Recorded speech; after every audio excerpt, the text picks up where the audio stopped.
دیکھا جو کھا کر تیر کمی گاہ کی طرف اپنے ہی دوستوں سے ملاقات ہو گئی۔ ناظرین، 4 قتل ہونے کے بعد اسی 1 مہینے کے اندر 5واں قتل بھی ہو گیا۔ انتہائی افسوسناک واقعہ ہوا ہے میرے اپنے شہر بھکر میں، جہاں دوست کے ہاتھوں دوست قتل ہو گیا۔ افسوس ہوتا ہے ایسے واقعات کو سن کر۔ ایک اتنی مضبوط دوست تھی اور ایک ایسا رخ اختیار کر جائے گی، افسوس ہوتا ہے ایسے واقعات کو۔ بتاتا ہوں آپ کو، واقعات کے بارے میں بھی بتاتا ہوں کیا ماجرا ہوا ساری بات، مگر پہلے آپ کو اس کی دوستی بتاتا ہوں کتنی گہری تھی۔ کچھ دن پہلے جو شخص قتل ہوا وہ لگاتا ہے اپنے دوست کے بارے میں، اسی دوست جس نے مارا ہے، جس نے قتل کیا ہے، اس کے بارے میں وہ لگاتا ہے فیس بک آئی ڈی پہ ایک پوسٹ اور بتاتا ہے کہ 1000 نقلی دوستوں سے اچھا ہے ایک اصلی دوست، اور نیچے اس ذلیل شخص کی تصویر لگا دیتا ہے جس نے اسے قتل کیا ہے۔ وہ اسے کی تصویر لگاتا ہے کہ میرا سب سے اچھا دوست یہ ہے۔ وہ اسے اپنا سب سے اچھا دوست مان لیتا ہے، سب مانتا ہے، اسے سمجھتا ہے اپنا اچھا دوست، اسے دل کی ہر بات کہتا ہے۔ پر افسوس وہی دوست اس کی جان کا قاتل نکل جاتا ہے۔ افسوس ہوتا ہے ایسے واقعات۔ ایک واقعات نہیں ہوا اس طرح کا، اس سے پہلے کتنے واقعات ہوئے ہیں۔ 2 تو میرے اپنے جو بالکل قریب ہوئے ہیں اس کے بارے میں، بلکہ جو 3 فیصلہ آباد لاہور میں ہوئے ہیں اس کے بھی بارے میں بات کریں گے۔ یہ واقعہ کس طرح پیش آتا ہے، میں نے بڑی ڈیٹیل سے اس کی حقیقت جاننے کی کوشش کی ہے، اس پہ ریسرچ کی ہے، اس کے بعد یہ معاملہ کچھ اس طرح پیش آتا ہے۔ یہ ہوتا ہے کل کی بات۔ یہ جو بچہ ایک کا نام فیصل قریشی اور دوسرے کا نام حسن ملک تھا، تو حسن ملک یونیورسٹی جاتا ہے اور اس کے بعد جب یونیورسٹی کی چھٹی ہوتی ہے وہ گھر نہیں آتا۔ اس کی والدہ اسے میسج کرتی ہے بیٹا کہاں ہو، وہ اس کے بعد کوئی رپلائی نہیں دیتا۔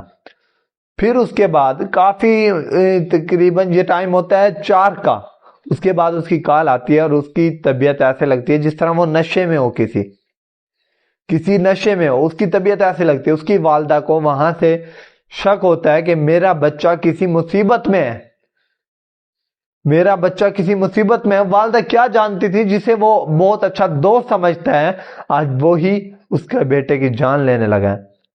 افسوسناک واقعہ پیش آتا ہے بھکر میں۔ پھر اس کے بعد واقعہ اس طرح پھر آگے اگر ہم دیکھیں پھر کیا ہوتا ہے کہ والدہ جاتی ہے تھانے میں اور ادھر بتاتی ہے کہ میرا بچہ یونیورسٹی گیا تھا اور ابھی تک وہ لاپتہ ہے۔ پولیس والوں کی میں سب سے پہلے تو ان کو اس بات کی بہت کریڈٹ بھی دوں گا کہ انہوں نے بہت جلدی واقعے کا پتہ لگایا، بہت اچھی کارکردگی تھی۔ پھر اس کے بعد کیا ہوتا ہے، ان کو پولیس والے اس کا موبائل نمبر ملاتے ہیں تو موبائل نمبر بند ہوتا ہے۔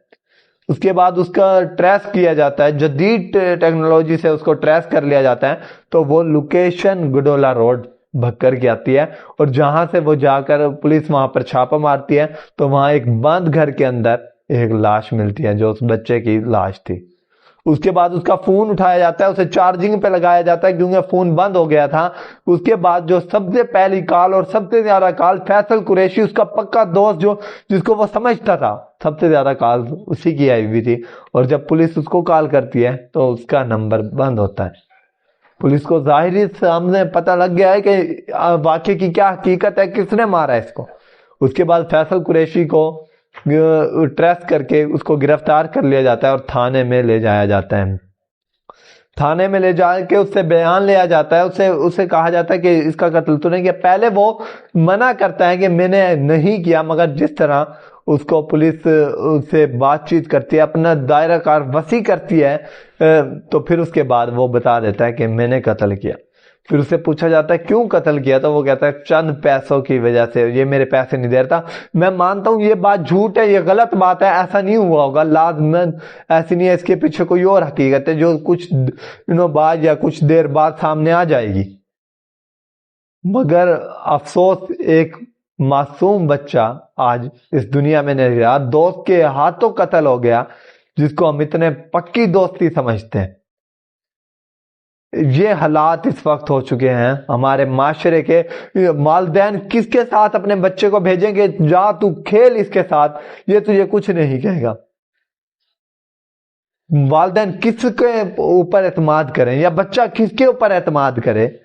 افسوس ہوتا ہے ایسے واقعات کو سن کر. ایسے واقعات کیوں پیش آتے ہیں اور اتنے زیادہ پیش آنے لگ گئے ہیں؟ ایک مہینے میں 5 واقعات پیش آتے ہیں. 2 میرے اپنے قریبی شہر میں اور 3 واقعات جو دور کے علاقوں میں بھی پیش آئے ہیں. افسوس ہوتا ہے ایسے واقعات کو دیکھ کے، سن کر بڑا افسوس ہوتا ہے کہ دوست نے دوست کی. اصل ساری اگر ہم دیکھیں تو اس میں حسد ہوتا ہے. ایک شخص ترقی کر رہا ہے، اسے حسد کی بیماری لگ جاتی ہے اور اس کے بعد اس کو ختم کر دیا جاتا ہے. کیا وہ خود بچ جائے گا؟ نہیں، بلکہ وہ اب جیل میں رہے گا پوری زندگی. اپنی زندگی بھی تباہ کی، جس کو مارا وہ بیچارہ بھی ختم ہوا، جس کو ان کے گھر والوں کو بھی بالکل بیچارہ کو پریشان کیا اور خود بھی ذلیل ہو گیا اور اپنے گھر والوں کے لیے بھی مشکل کھڑی کر گیا. ایسے واقعات رپورٹ ہونے لگ گئے ہیں. افسوس ہوتا ہے. اور اگر میں اس کو دیکھوں کہ یہ واقعات کیوں پیش ہوتے ہیں، سب سے بڑی چیز سوشل میڈیا ہے. سوشل میڈیا کا غلط استعمال.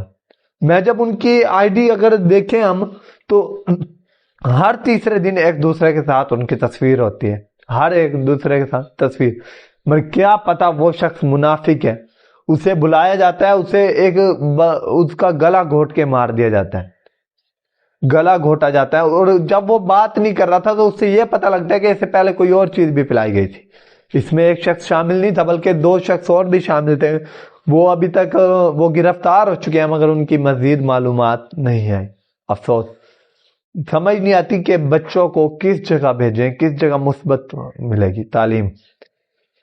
اب تعلیم بھی بہت زیادہ ہو گئی ہے مگر افسوس واقعات روز بروز اگر ہم سنیں تو واقعات بڑھتے جا رہے ہیں. افسوس ہوتا ہے. اپنا اور اپنے بچوں کا خیال خاص طور پہ خیال رکھیں. ان کی ایکٹیویٹیز ان کے دیکھیں وہ کیا کر رہے ہیں، وہ شام کو کہاں جاتا ہے، کس کے ساتھ بیٹھتا ہے، اور جس کے ساتھ بیٹھتا ہے وہ کیسا شخص ہے. یہ ساری والدین کی ذمہ داری ہے. لازمی اپنے بچوں پہ نظر رکھیں. خدا نہ خواستہ اس کے بعد کوئی ایسا واقعہ نہ ہو. اللہ آپ کی اور میری سب کی حفاظت فرمائے. اب تک میری ویڈیو اتنی. انشاءاللہ اگلی ویڈیو میں ملاقات ہوتی ہے. اللہ حافظ.